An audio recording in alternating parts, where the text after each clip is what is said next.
Hello, Governor. We're going to talk about Doctor Who Season 9, Episode 4. But first, let me tell you the story. You may have heard me talk about my father before. It's not something I particularly enjoy talking about a father because we had an absolutely awful relationship. And I know there's far people that could say that it was even worse or they didn't have a father or whatever, but we all go through things and how we deal with them is all different. So I had a father. He was in the military. He's an officer. We've lived all over the world. But he was abusive. And as I've gotten grown, we don't have any relationship anymore. And it's not for lack of trying, but we don't. The one thing that I remember, though, when I was married, the one thing that was absolutely important to me was a rule in my house. Because you don't go to bed angry. You're not promised tomorrow.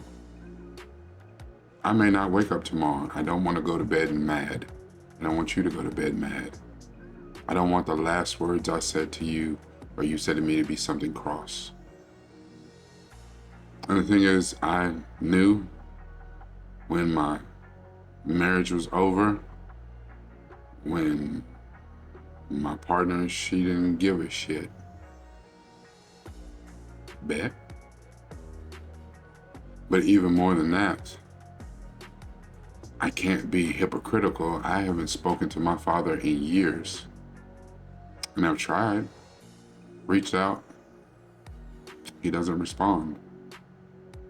He will not respond.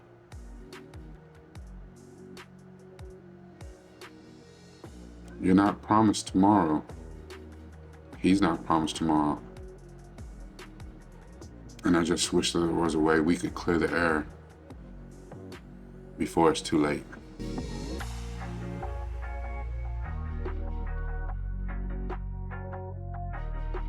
Hello, Governor. This is Rakai Steed, new from the Ville, and we're here to talk about Doctor Who Season 9, Episode 4, Before the Flood. Now, I'm going to call this Media Therapy Deep Dive, Before It's Too Late. Now, if you've been with me, I'm not going to do a very long recap. I'm going to do a short recap, and then we're going to get into quotes and my personal thoughts, and then we're going to be out of here. Now, if you remember from the previous episode that ended on a cliffhanger, and we saw that seemingly the Doctor had died in the past, and he came back as a ghost to present-day Clara. So now what we're seeing is the Doctor and O'Donnell and Bennett arrive in this Scottish town back in 1980, so before the town was flooded. And it was the day that they were salvaging the alien spacecraft. Now, the ship at this point is still functional, and the Doctor is met by Prentice, the Tivolian funeral director, who the Doctor remembered as one of the ghosts in the past episode. Now, Prentice had came to Earth because the Earth was a barren, primitive planet that gave no care about the billions of people right here. They were primitive, and so he brought the Fisher King here to bury him on Earth. The Fisher King was an enslaver of their people. He was particularly cruel, and he brought him here to bury him. Now what happens is in the future, we see Clara trying to figure out how in the hell the Doctor died. That's not what the Doctor does. The Doctor always figures out a way. Always. And she was sure that he would figure out a way to win the day. But he was mouthing something different than the rest of the ghosts. The other ghosts were saying, the dark, the sword, the forsaken, the temple. The Doctor was saying something different. He started saying people's names. And Clara quickly figured out that he was saying them in the order that they were going to die. So Clara knew she had to get her shit into gear before she died.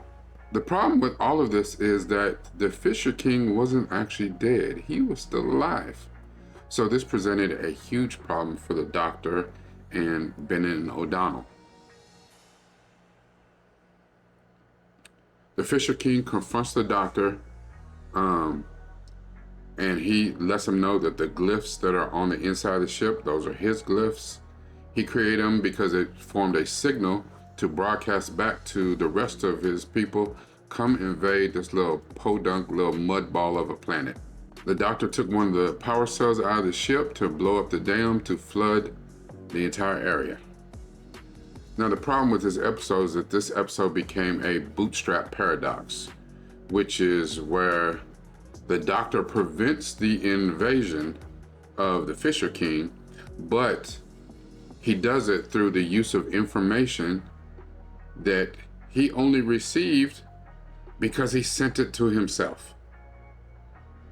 So he sent future him information from the past him in order to fix this problem. Yeah, I know, it makes my head hurt too, but it's a bootstrap paradox. You know, it's chicken and egg. One thing couldn't have happened without the other one, so which one happened first, kind of deal. Now, you know, I like my quotes, and I only have one. Just one, and this is by R.M. Drake. You'll never have this moment again, so it is best to tell people how you feel. Simple. There's a lot of quotes I could have used, but that one was simple and to the point. At the end of the episode, we see people who were in the mining facility profess their love to each other because one of the people died before he got a chance to tell one of the other ones how he really felt. It was too late. And this is not, I'm not talking about living with regret. I'm talking about realizing before you get to the stage of regret that you have an opportunity to do something before it's too late. Now, right here, we're talking about feelings. So talking about telling someone how you feel, whether it's that you love them, whether it's you really can't stand them and your time together is over, your seasons have passed, whether you understand that it's not too late, but you need to take your butt back to school. You need to work in this dead-end job that you're working. Whatever the situation is for you, you need to realize that before it's too late. Now, why is it important to do something before it's too late? And that could also be about you. The things that you believe, you know, not your beliefs. They're amenable, they're flexible. But if you want to have a healthy social life and feel connected to people, then you can't always sugarcoat things. You need to say things before it's too late. There have been people that have been harmed, seriously harmed, because someone would not open their mouth and we got to the point of no return. Would you want someone to speak up for you on your behalf? To maybe save you from harm? If only they had said a word before it was too late? Now, if you want someone to do this for you on your behalf, why won't you do it for you on your own behalf? It's so easy to get bent out of shape and have all the opinions in the world and tell other people what they should and should not do when it doesn't affect you personally. But when it does, will you say what needs to be said? Everything that we do, every single day, we do it because we believe that something is going to happen behind that action. If you told that girl how you really felt, you know that one of two things should happen. She would reciprocate and be like, oh, I feel that way too. Or you may get rejected and she's like, you know what, I don't feel that way about you. See, currently, our society is hung up with the second outcome, that fear of rejection. And that fear of rejection moves us to inaction. we won't do anything. We won't say anything. And it often does become too late because we were so fearful of being rejected in the first place. We had no idea, no inclination what the outcome would have been. But just to save our hearts a little bit of discomfort, we don't say anything at all.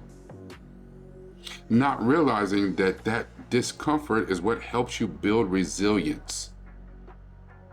It doesn't just help you build a wall and now you become more closed off because all you hear from no's and you have so much love to give, no one to give it to. You get cursed with inaction because you don't want to feel the slightest amount of vulnerability and insecurity. The thing is, I've talked to people, my therapists, and they, applauded, that you're still reaching out to your father, even after all that he did to you and said to you. And yeah, there's certain people in your life that you can cut off and be cut off and stay cut off. My father could be one of those, but that's not what's in my heart. It's not what I want. Now, I'm not saying we have some deep conversation and, we share a beer at the cookout. None of that. Because what I do believe is that when his time is up and he has the answer for what his life has been, what he's done for his soul,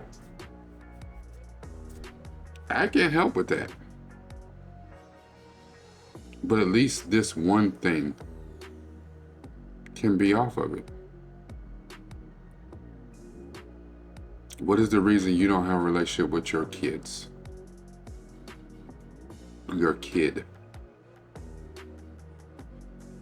Why have you never met your grandchildren? I don't have no answers for that. I'm not sure that he will either. But the thing is, today, it's not too late. Forgiveness is not for him. Forgiveness is for you. I know there's some things that you just be like, I can't forgive it. I don't care. And I'm not asking you to forgive anyone. But is that a burden you still want to carry? Is that a burden you want to pass on to your children? Because they see it. They know it. My kids have no clue anything about their grandfather. And it's not because I won't talk about them. That's not because they're not aware of this situation. That's just because I don't have much to talk about. I think that he should know them, but it should not be based on me. Make sure that you make amends, that you forgive, and do what's needed to be done before it's too late. This is Rakai Steed, Newt from the Ville. Make sure that you like and share this as much as possible. Leave me some comments on what you thought about it being too late. What did we see in the episode about our minors and it being too late? And if for some reason you have not subscribed yet, hit the subscribe button. Watch all the videos because something might resonate with you. Remember, every time I do this, it's all about this. But even more importantly, it's about this.